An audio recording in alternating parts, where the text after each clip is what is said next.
Serial Killers, Episode 2, by Sheriff Nasser. We continue on our journey with Lucy, Amy, and Annabelle. "Oh, good morning, Amy. How are you doing also, Lucy and Annabelle?" "We are fine." "So, ladies, who are we going to kill?" as they all answered at once. "You owe me a beer," as they all replied again. Let's go to dinner and we can find out what's what and who's who, and first, then we can see from there." "Okay," as they both answered bluntly. So as time passed by, and they all jumped into Amy's truck, because Amy is the one with transportation. So they drove on Interstate 86 all the way to where there would be an intersection which integrated Interstate 66. "Oh no, Lucy and Amy, you got us lost, you dumb bitches." "Well, Annabelle, we have thick map upside down, and we have to drive all the way back until we reach Wilshire Boulevard in Los Angeles." "Okay, Lucy and Amy, let's do that," as Annabelle ordered them both with a strict and bold voice. So they drove for a while and ended up right beside a gas station while their truck went out of fuel. "Now what?" as Lucy exclaimed. "See what you fucking fucks did," as Amy started with them both nervously. So all three of them jumped out of the truck and started to enter the little tuck shop that was right beside the lonely gas station. "So here we are, and what have we done to deserve this?" as Annabelle shouted. So Annabelle tippy-toed slowly to the cash register, and she put her hands on top of the register. "Viet, vad are you doing to my register, you whore?" as the cashier answered with a horrid voice. "Touch that register again, and I will battle you up with my baseball bat," as the cashier exclaimed. So Lucky Lucy got out her Colt 45, and she only had 4 bullets inside. She quickly and rapidly pressed on the trigger, and as the gun decided to compress, of course with Lucky Lucy's trigger-happy index finger. "Kernot!" The gun shot the cashier right in his left shoulder, and the cashier flew back. He flew back about 1.5 meters away. "Oh, you shot me right in my left shoulder, you fucking bitches!" So Annabelle and Amy started to laugh frantically at the cashier. Lucy quickly squeezed on the trigger again, but twice more. "Ah, you shot me in my left and right foot!" "Where is the keys, you fucking packy?" So the cashier threw his keys right away to one of the ladies, and Amy furiously jumped and caught the keys that leaped into the air immediately as it convexes onto the floor and finally swiped across 1/8 off the establishment. "Ah, got it!" So Amy grasped the keys and decided to walk with a sexier walk while staring into the cashier's eyes. She inserted the key and first tried to open with the register counterclockwise, but that did not operate properly. "Ah," as she quietly answered. So Amy tried again, and she knew that her next option and only option was to turn the key to the right. So she slowly turned to the right, as you can hear it cranking, until she heard a sound, but a sound that sounded like punk. "Hey, Annabelle and Lucy, look, I got it, And suddenly she saw fire, and it was extracting into her body.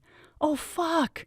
Annabelle had just been blown to pieces, while the explosion had started, and it was as if it was slow motion for her. Her left and right arm was shattered as pieces of her arms had been blown off, while half her head, including her face, disintegrated, along with her left leg. Yes, the whole leg was blown off also. But what was intact was her right leg, but she was missing part of her tibia on her left leg, and her right leg, her patella, was missing. So as the explosion took place, she quickly fell to the floor and lay there as if she was left for the vultures. "Hey, Mom, are you okay?" "Those bitches shot my left shoulder and my right and left foot."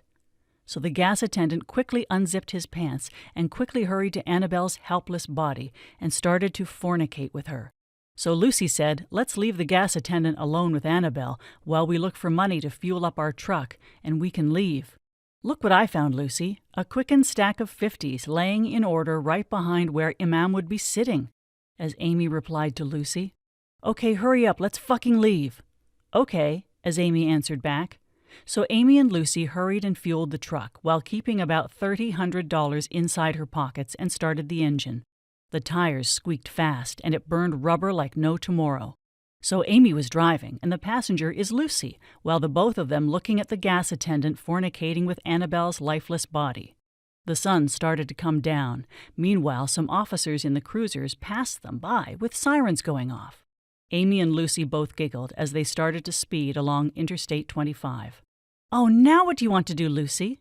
"Oh, look, those people that passed us, well, one of them is wearing a T-shirt that says, Annabis.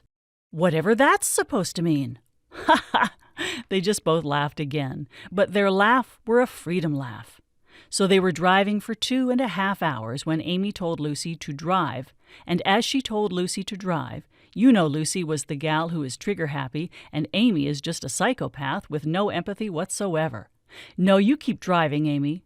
So Amy immediately stopped the car right beside some party that was going on for some older teenagers. Are you telling me to keep driving? Yes, bitch. So Amy got out of the truck, and she had a Rambo knife she found in the back. Lucy quickly pointed on her Colt .45 and shot Amy right in her stomach.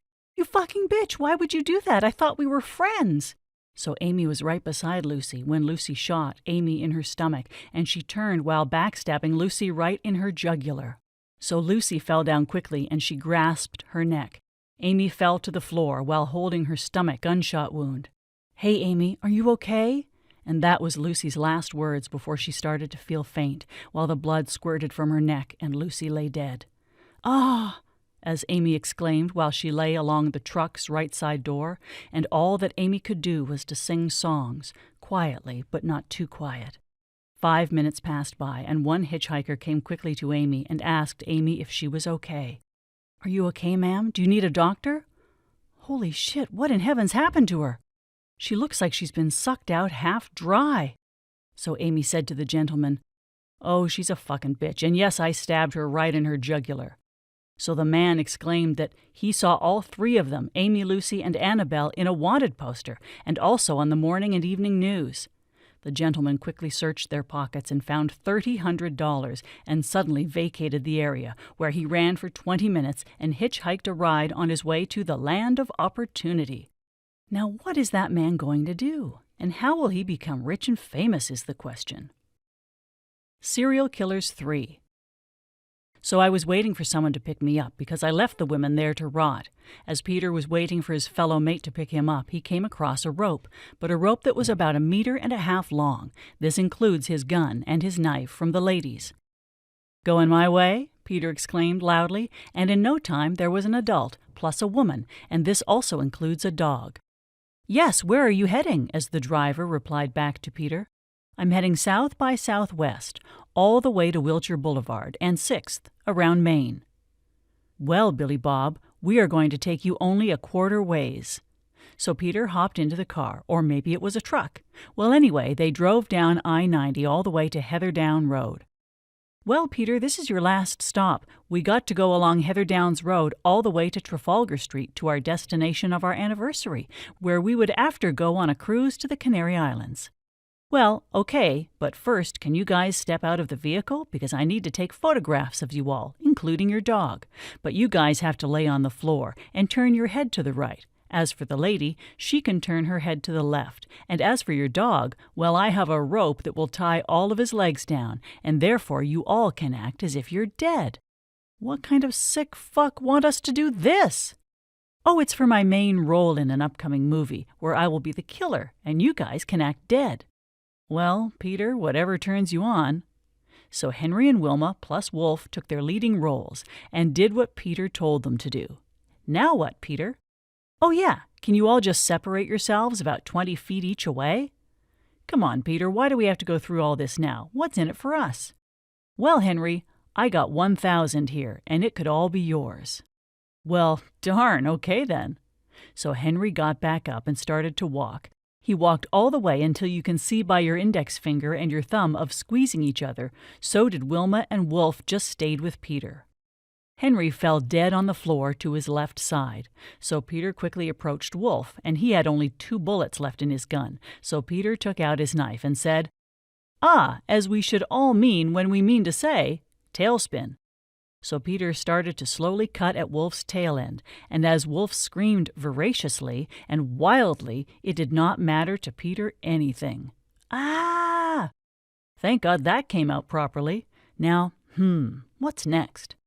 So Peter decided to cut Wolf's ears. He just started to slice at Wolf's ears, while Wolf's screamed cowardly.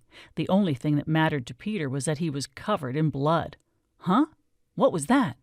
As Peter said quietly. Oh, it's nothing. Hee-ha!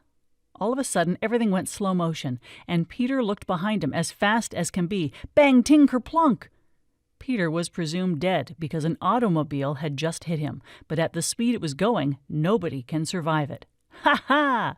And you know who stepped out of the vehicle? It was wonderful Amy. She had a sling, and her stab wound was being healed for. Do you know who else stepped out of the vehicle? It was a man, and he was a medical doctor.